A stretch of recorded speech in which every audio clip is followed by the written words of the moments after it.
Le vieux manoir des Gonzales, situé à la périphérie d'un petit village paisible, avait autrefois été un symbole de fierté et de prospérité.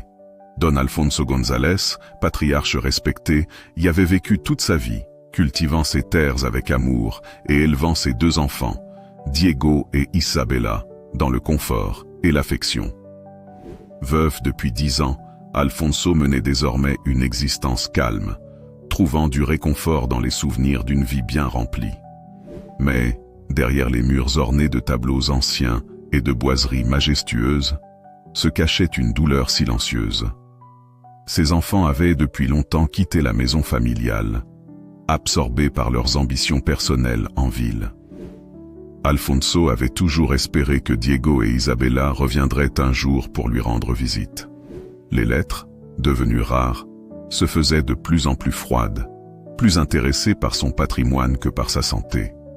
Pourtant, il s'accrochait à l'idée que l'amour de ses enfants n'était pas entièrement consumé par la cupidité. Les rumeurs circulaient dans le village. Les rares fois où Diego ou Isabella passaient dans les environs, c'était pour parler d'argent, de projets grandioses qui nécessitaient l'aide financière de leur père. Chaque fois, Alfonso acceptait, convaincu qu'il était de son devoir de père de soutenir ses enfants, même si cela signifiait se priver lui-même. Mais l'appel fatidique arriva un soir d'automne. Diego, d'une voix mielleuse, évoqua un projet d'investissement qui lui tenait à cœur. Quant à Isabella, elle parlait d'une nouvelle galerie d'art qu'elle souhaitait ouvrir, quelque chose qui la rendrait éternellement fière de la famille González. Sans se douter de leurs véritables intentions, Alfonso accepta de vendre quelques-unes de ses précieuses terres pour aider ses enfants. Mais ce qu'il ignorait, c'est que ce geste d'amour allait sceller son destin d'une manière bien plus cruelle qu'il n'aurait pu l'imaginer. Quelques mois plus tard, une autre visite fut planifiée. Cette fois, Diego et Isabella se présentèrent en personne, leur sourire trop large pour être sincère. Alfonso, le cœur gonflé d'espoir, les accueillit avec une joie non dissimulée, certain que leur retour marquait un nouveau départ. Pourtant, dans l'ombre de leurs yeux, brillait un secret qu'ils n'étaient pas prêts à découvrir. Chapitre 1. Les masques de l'amour. Lorsque Diego et Isabella franchirent les portes du manoir, leur apparence éclatante contrastait cruellement avec la froideur de leurs intentions. Diego, toujours impeccablement vêtu, affichait une fausse assurance qui transpirait à travers chaque sourire adressé à son père. Isabella, quant à elle, était vêtue d'une élégance calculée, chaque geste semblant orchestré pour susciter la tendresse paternelle. « Père, cela fait si longtemps, » dit Diego en l'étreignant chaleureusement. « Tu nous manquais, » ajouta Isabella, posant une main douce sur l'épaule d'Alfonso. Alfonso, ému, leur ouvrit grand les portes de sa demeure, heureux de les voir enfin réunis sous son toit. Le dîner qui s'ensuivit était riche en rires fins et en conversations superficielles. Pourtant, l'attitude de ses enfants laissait entrevoir quelque chose d'étrange, une impatience masquée par une courtoisie forcée. « Nous avons réfléchi, père, » dit Diego en déposant sa fourchette sur la table. « Nous voulons que tu viennes vivre avec nous en ville. Il est temps de vendre le manoir. Tu pourrais vivre confortablement et nous serions toujours à tes côtés. » Le cœur d'Alfonso se serra à ces mots. L'idée de vendre la maison qui abritait tant de souvenirs lui semblait inconcevable, mais l'idée d'une vie entourée de ses enfants était tentante. « Je dois y réfléchir, » murmura-t-il, troublé par cette proposition soudaine. « Prends ton temps, père, mais sache que nous voulons le meilleur pour toi, » ajouta Isabella avec un sourire doux, trop doux pour être sincère. Les jours suivants furent marqués par une étrange ambiance. Diego et Isabella semblaient désespérés de convaincre leur père, mais Alfonso résistait intérieurement. La maison représentait tout ce qu'il avait construit avec son épouse défunte. Et pourtant, le désir de renouer avec ses enfants brouillait son jugement. Lentement, sous les assauts continus de leur insistance, Alfonso commença à plier. Chaque jour apportait de nouveaux arguments, habilement manipulés par ses enfants pour paraître toujours plus convaincants. La voix de Diego s'enroulait autour de son esprit comme un serpent venimeux, insistant sur la sécurité et la tranquillité qu'il trouverait en ville. Isabella, quant à elle, jouait sur la corde sensible. Chaque regard langoureux, chaque mot empreint de douceur était destiné à éveiller chez Alfonso un sentiment de culpabilité. Il jouait subtilement sur son amour paternel, l'entraînant lentement vers la décision qu'ils attendaient impatiemment. Jusqu'au jour où, vaincu par l'espoir insensé de retrouver la chaleur d'une famille unie, Alfonso céda. « Très bien, murmura-t-il d'une voix brisée. Je vais vendre le manoir et vous rejoindre. » Le sourire victorieux de Diego ne passa pas inaperçu, même si ce dernier tenta maladroitement de le dissimuler.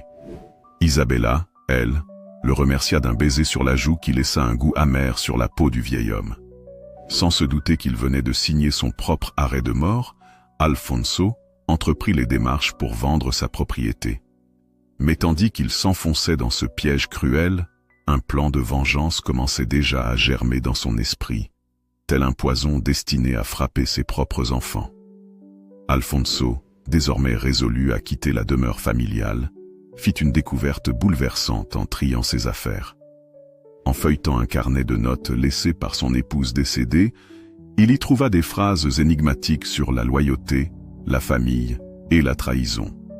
Ce carnet, rédigé avec une précision presque prophétique, parlait d'une ombre prête à dévorer ce qu'elle ne peut comprendre. Comprenant enfin que ses enfants l'utilisaient, Alfonso décida qu'il ne se laisserait pas piétiner. Il concevrait un testament si ingénieusement cruel qu'il déchirerait toute illusion de contrôle chez ses enfants. L'aube baignait le manoir des Gonzales d'une lumière douce et dorée. Alfonso se tenait debout dans le grand hall, entouré de ses propres souvenirs. Des tableaux ornant les murs aux meubles patinés par le temps, chaque objet semblait lui murmurer des adieux silencieux. Pourtant, ce matin-là, ce n'était pas un adieu banal. Il s'agissait d'un sacrifice, d'un acte désespéré, destiné à ouvrir les yeux de ses enfants. Car Alfonso savait désormais que l'amour qu'il lui manifestait n'était qu'un masque dissimulant une cupidité cruelle. Le vieil homme avait passé la nuit à parcourir chaque pièce, effleurant les objets qui avaient autrefois marqué des moments heureux. Le piano de son épouse, recouvert d'une fine couche de poussière, ne jouait plus de mélodies joyeuses depuis des années. Ses doigts tremblants en effleurèrent les touches, produisant un son dissonant qui résonna tristement dans le silence de la maison. Alfonso s'était résolu. Il quitterait cet endroit qui représentait toute sa vie, non pas pour céder aux exigences de ses enfants, mais pour préparer minutieusement sa revanche.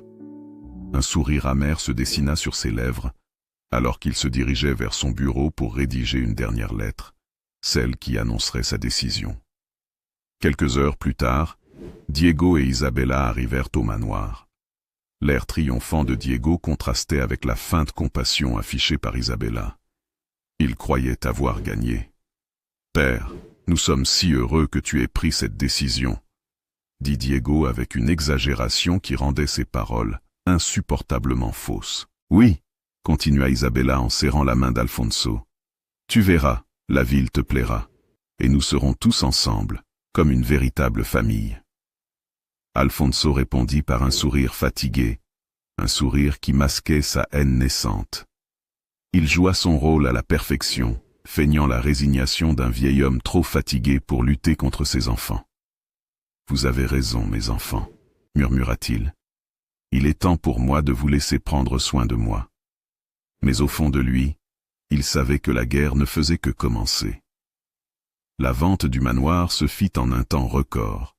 Diego et Isabella, impatients de récupérer l'argent qui leur semblait légitimement dû, avaient tout orchestré. Les acheteurs étaient des promoteurs immobiliers avides qui comptaient transformer la demeure en un hôtel luxueux.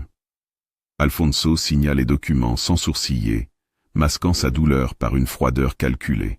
Cependant, avant de céder officiellement la demeure, Alfonso fit en secret des transferts bancaires complexes pour dissimuler une partie de ses richesses. Une somme conséquente fut déposée sur des comptes qui n'avaient jamais été mentionnés à Diego, ni à Isabella. Il savait que cet argent serait nécessaire pour ce qu'il comptait entreprendre.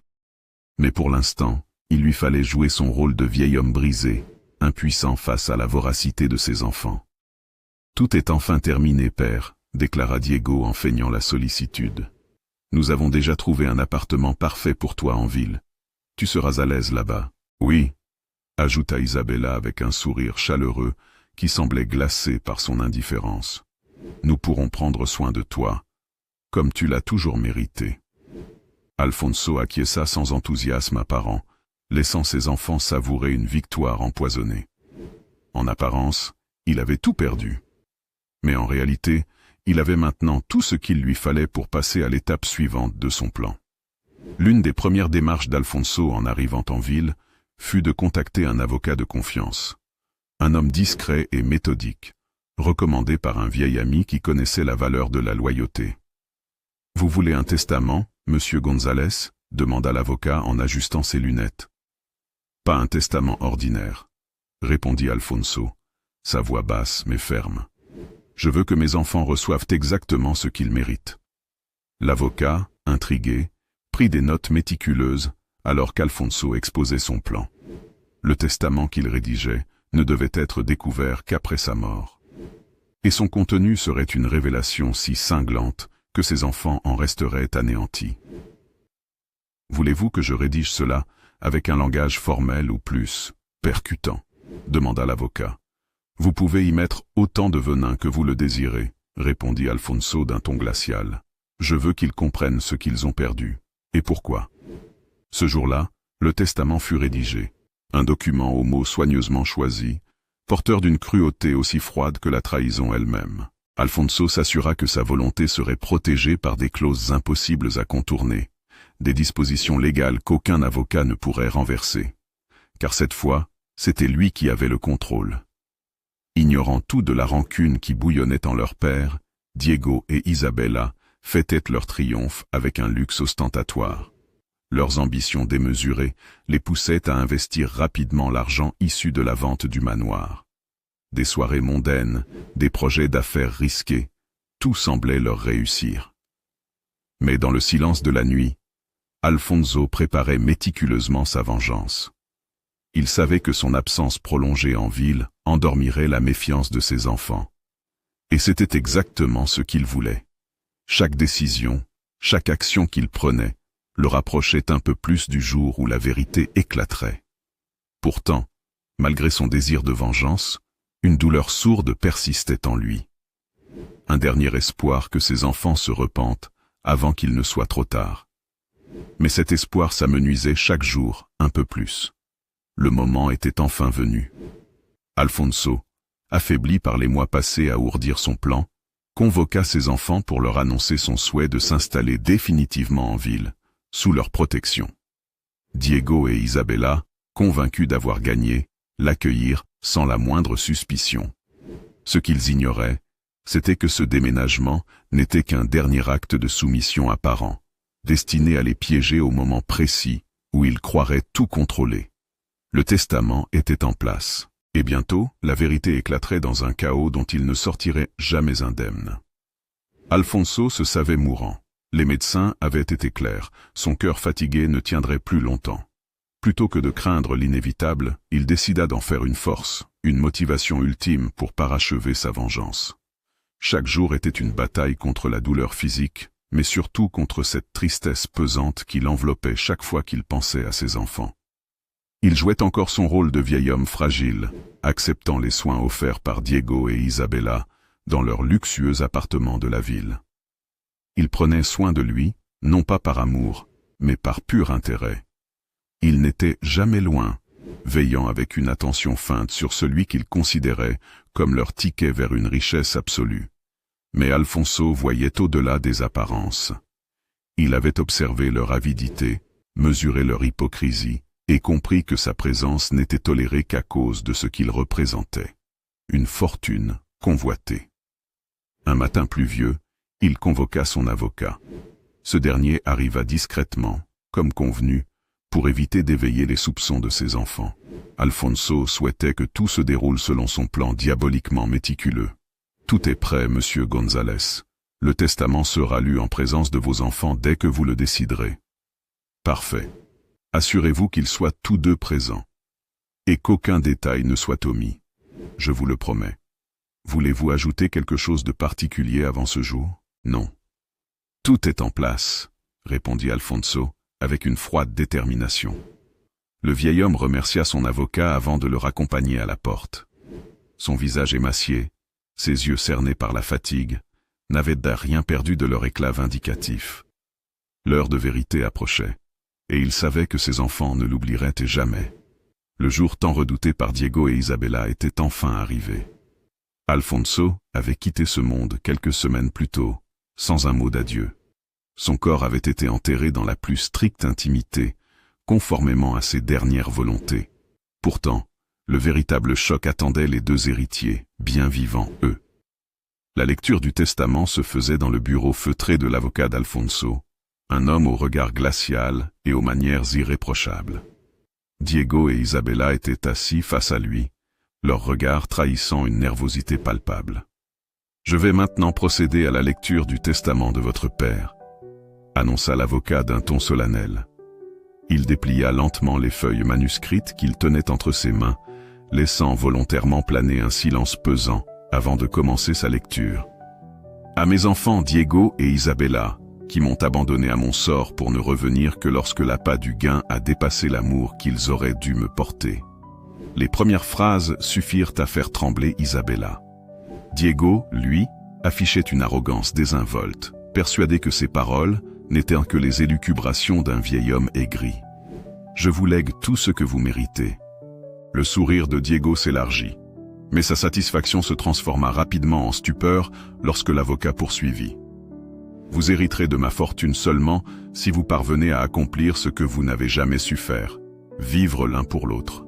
Aucun bien ne pourra être vendu, échangé ou dilapidé sans l'accord explicite de l'autre. Si l'un d'entre vous tente de trahir cet engagement, la totalité de mes biens sera léguée à des œuvres de charité. » Un silence glacial s'installa dans la pièce. Diego pâlit. Isabella se mit à pleurer doucement. « Mais ce n'est pas tout. Je vous lègue également ce fardeau, la culpabilité d'avoir trahi votre propre père. Que cette honte vous hante pour le restant de vos jours. » Les mots résonnaient comme un coup de tonnerre. L'avocat plia doucement les feuilles avant d'ajouter « C'est tout ce que votre père souhaitait vous dire. Le testament est irrévocable. Vous êtes désormais liés par ces termes. Bonne chance. » La lecture du testament avait frappé Diego et Isabella comme une lame acérée. La colère d'abord, brûlante et dévastatrice, les consuma. « Il a osé nous faire ça ?» s'écria Diego, ses poings se crispant sur les accoudoirs de sa chaise. « Comment a-t-il pu ?» gémit Isabella, les yeux noyés de larmes. Les jours suivants furent marqués par des disputes incessantes. Chaque tentative pour contourner le testament se heurtait à l'implacable rigueur des conditions légales qu'Alfonso avait imposées.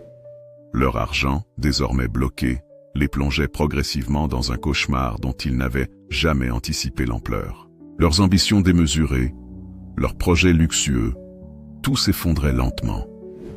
Et chaque nuit, lorsque le silence de leur immense appartement devenait trop oppressant, ils entendaient la voix de leur père résonner dans leur esprit. La culpabilité, cette ombre terrible qu'Alfonso avait laissée en héritage, les rongeait avec une cruauté implacable. Alfonso avait gagné. Sa vengeance s'était abattue sur ses enfants avec une violence psychologique qu'il avait longuement méditée. Mais une fois la satisfaction de la victoire dissipée, il ne restait qu'un immense vide. Allongé sur son lit d'hôpital, ses dernières forces l'abandonnaient peu à peu. Une tristesse profonde l'envahissait. Ce qu'il avait accompli n'avait fait que renforcer sa propre solitude. L'argent, le manoir, la gloire, rien n'avait plus de valeur. Il avait détruit ses enfants pour leur faire comprendre la cruauté de leur trahison, mais il avait aussi anéanti la seule chose qui importait vraiment, sa famille. À écrire, un dernier geste d'Alfonso, peut-être une lettre écrite pour ses enfants, expliquant ses motivations. Une ultime chance de rédemption pour Diego et Isabella, s'ils sont capables de comprendre ce qui leur est arrivé. Les jours qui suivirent la lecture du testament furent un véritable cauchemar pour Diego et Isabella. La réalité de leur situation les frappait de plein fouet, implacable et cruelle. Tout ce qu'ils avaient espéré, tout ce pourquoi ils avaient trahi leur propre père, semblait leur échapper entre les doigts, comme du sable. Isabella, d'abord plongée dans le déni, chercha désespérément une faille dans le testament.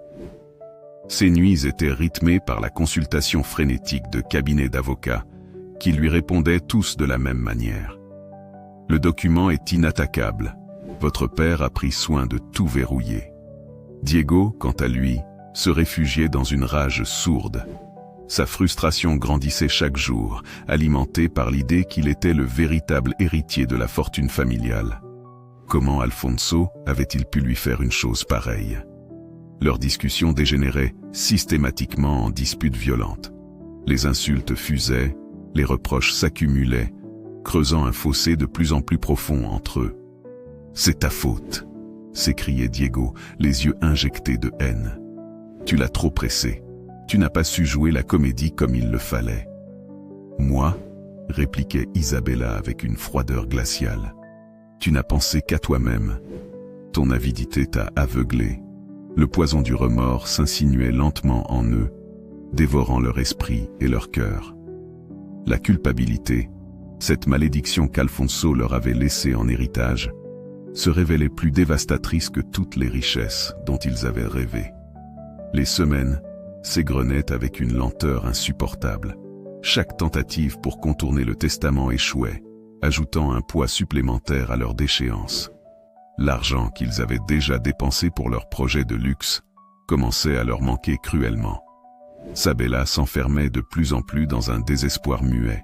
Ses nuits étaient hantées par des cauchemars dans lesquels Alfonso apparaissait, le regard plein de reproches. Elle perdait du poids. Ses traits s'affinaient jusqu'à donner à son visage une expression spectrale. Diego, de son côté, essayait de se convaincre qu'il trouverait une issue. Il multipliait les rendez-vous avec des avocats, des investisseurs, espérant dénicher une solution miracle. Mais rien n'y faisait. Leur relation, autrefois complice dans leur soif commune de richesse, était désormais gangrenée par la haine et le ressentiment. Les accusations s'envenimaient, jusqu'au jour où une dispute éclata d'une violence inouïe. « Tu as tout gâché. Tu n'étais bonne qu'à pleurnicher pendant que je tentais de sauver notre héritage. » hurla Diego. « Sauver notre héritage? Tu n'as pensé qu'à toi-même. Tu m'as laissé seul à essayer de comprendre comment tout ça a pu arriver. » répliqua Isabella, les larmes roulant sur ses joues. Les mots éclatèrent comme une déflagration. Ce jour-là, quelque chose se brisa définitivement entre eux. L'argent leur manquait. Leurs dettes s'accumulaient. Les amis qui gravitaient autrefois autour d'eux pour profiter de leur richesse s'éloignaient désormais, laissant Diego et Isabella seuls face à leur déchéance. Ils avaient tout perdu. Leur manoir familial, leur fortune et désormais leurs relations. Le testament d'Alfonso, conçu pour les détruire moralement, avait parfaitement rempli son rôle. Mais au-delà de la haine, quelque chose d'autre émergeait lentement dans l'esprit d'Isabella. Une culpabilité profonde, une compréhension tardive de l'atrocité de leurs actes. Elle se souvenait de son père, de ses sourires fatigués, de ses regards chargés d'amour qu'elle avait ignorés, au profit de sa propre avidité. Ce sentiment d'avoir trahi l'homme qui l'avait élevé la rongeait jour après jour. Diego, lui, refusait d'accepter sa défaite. Il s'acharnait à vouloir percer les défenses légales mises en place par Alfonso, obsédé par l'idée de reprendre ce qu'il croyait lui appartenir. Mais plus il luttait, plus il sombrait dans une folie dévorante. Sabella, incapable de supporter plus longtemps ce poids accablant, décida de prendre une décision radicale. Elle se rendit au manoir familial, maintenant transformé en hôtel de luxe, pour affronter une dernière fois le passé qu'elle avait cru effacé. Les couloirs avaient été rénovés, mais elle reconnaissait encore chaque détail, chaque écho des souvenirs qui la hantaient. Elle se dirigea vers la pièce qui avait été autrefois le bureau de son père. Là, elle s'agenouilla et pleura longuement. Les mots s'échappèrent de ses lèvres comme une prière désespérée. « Papa, je suis désolé. J'ai compris trop tard. Je sais que je ne mérite pas ton pardon, mais... Si tu m'entends, je suis désolé. Mais son cri déchirant résonna dans le silence de la pièce. Peut-être qu'Alfonso l'entendait quelque part. Peut-être que son âme errante trouvait enfin un peu de paix. Diego n'avait pas cette capacité de remise en question. Il se plongea dans une spirale d'obsession et de haine, refusant d'admettre sa responsabilité dans leur déchéance. Les nuits d'insomnie et les accès de rage continuaient de miner son esprit. Isabella, quant à elle, décida de tout abandonner. Elle quitta la ville, cherchant à se reconstruire loin de l'ombre de son père et de son frère. Elle ne voulait plus de cette fortune maudite, ni de l'avidité qui l'avait consumée. Mais même en s'éloignant de tout, elle savait que la culpabilité ne la quitterait jamais vraiment. L'héritage d'Alfonso González était bien plus qu'une simple fortune. C'était une malédiction, un poison lent qui les détruirait, l'un par l'aveuglement de la haine, l'autre par la douleur du remords. Isabella avait quitté la ville, fuyant le luxe factice et le souvenir obsédant de la voix de son père. Elle s'était installée dans une petite maison isolée, au bord d'un lac paisible, espérant trouver la tranquillité d'esprit qui lui faisait cruellement défaut. Chaque nuit, elle revivait les derniers instants qu'elle avait partagés avec Alfonso. Son visage sévère, ses paroles cruelles, l'assaillaient comme un écho perpétuel de sa propre trahison. Ses larmes ne parvenaient pas à effacer la culpabilité qui la rongeait. Pour tenter de se racheter, Isabella entreprit d'aider les plus démunis. Elle se porta volontaire dans des associations, offrit de son temps et de ses compétences pour améliorer le quotidien de ceux qui n'avaient rien. Mais même ces bonnes actions ne parvenaient pas à combler le vide béant laissé par sa faute. Elle savait qu'elle devait aller plus loin, trouver un moyen de vraiment faire la paix avec elle-même et avec la mémoire de son père. Pendant ce temps, Diego s'enfonçait dans une spirale infernale. L'obsession de récupérer sa part d'héritage le dévorait de l'intérieur. Il multipliait les procès, dilapidant ce qui lui restait d'argent pour engager les avocats les plus réputés. Mais chaque tentative échouait. Les clauses du testament étaient trop bien ficelées, chaque mot soigneusement choisi par Alfonso pour empêcher toute contestation. Cette réalité plongeait Diego dans une folie croissante. Il ne mangeait plus, ne dormait plus. Ses nuits étaient peuplées de visions cauchemardesques où son père se tenait devant lui, le regard empreint de mépris. « Tu n'auras jamais rien », répétait sans cesse cette voix imaginaire. Rien d'autre que ta propre haine. Diego perdait pied. Sa santé mentale se dégradait au même rythme que ses finances. Et dans son esprit malade, une idée germait lentement. Si son père lui avait tout pris, alors il devait faire en sorte que personne n'en profite. Isabella, quant à elle, continuait son chemin vers la rédemption. Un jour, alors qu'elle s'apprêtait à abandonner définitivement l'héritage familial, elle reçut une lettre. L'enveloppe portait un cachet qu'elle reconnut immédiatement. C'était celui de l'avocat de son père. « Qu'est-ce que cela signifie » murmura-t-elle en ouvrant l'enveloppe d'une main tremblante. La lettre était écrite de la main d'Alfonso. Une écriture soignée, presque élégante malgré l'âge avancé de son auteur. Les mots qu'elle contenait allaient changer le cours de sa vie. « Isabella, si tu lis cette lettre, c'est que tu es toujours en vie. Peut-être as-tu trouvé le moyen de comprendre ce que j'ai voulu te transmettre. Peut-être pas. Mais je veux que tu saches que ma vengeance n'était pas destinée à vous détruire, toi et ton frère. Je voulais simplement que vous compreniez la valeur de ce que vous avez trahi. » Les yeux d'Isabella s'embuèrent de larmes. Son père n'avait pas cherché uniquement à les punir, mais aussi à leur apprendre une leçon dévastatrice, celle du véritable amour familial qu'ils avaient ignoré par pur égoïsme. Si tu souhaites sincèrement réparer tes erreurs, trouve ta propre voie. Ne laisse pas ta culpabilité te consumer, trouve la paix, même si cela signifie tout abandonner. Isabella referma la lettre, bouleversée. Elle comprenait désormais ce qu'elle devait faire. Diego, au contraire, ne trouvait aucune paix. Son esprit, rongé par la haine et l'amertume, le poussait à des extrémités insensées. Il finit par s'introduire dans les bureaux de l'avocat chargé du testament, armé d'une rage incontrôlable. « Vous allez annuler ce maudit testament !» hurla-t-il en brandissant une arme, le regard dément. L'avocat tenta de le raisonner, mais Diego était déjà perdu. Sa folie l'avait conduit au point de non-retour. Pendant ce temps, Isabella prenait une décision radicale. Elle renonça définitivement à l'héritage, rédigeant une déclaration officielle dans laquelle elle abdiquait toute prétention sur les biens de son père. Puis, elle quitta le pays pour se consacrer entièrement à aider les autres, espérant qu'un jour, ce poids sur son cœur s'allégerait. Diego fut arrêté le jour même de son coup de folie. Jugé pour tentative d'extorsion et de menace de mort, il écopa de plusieurs années de prison. Mais sa véritable punition n'était pas la prison. C'était cette voix qui le hantait jour et nuit. Cette voix qu'il n'entendrait plus jamais. Celle de son père. Isabella, elle, trouva une forme de paix à travers ses actions humanitaires. Loin de la ville, loin de la fortune qui l'avait corrompue, elle parvint lentement à se reconstruire. L'héritage d'Alfonso González avait détruit une famille. Mais dans ce chaos, il avait aussi offert une chance de rédemption. Une chance que seule Isabella avait su saisir.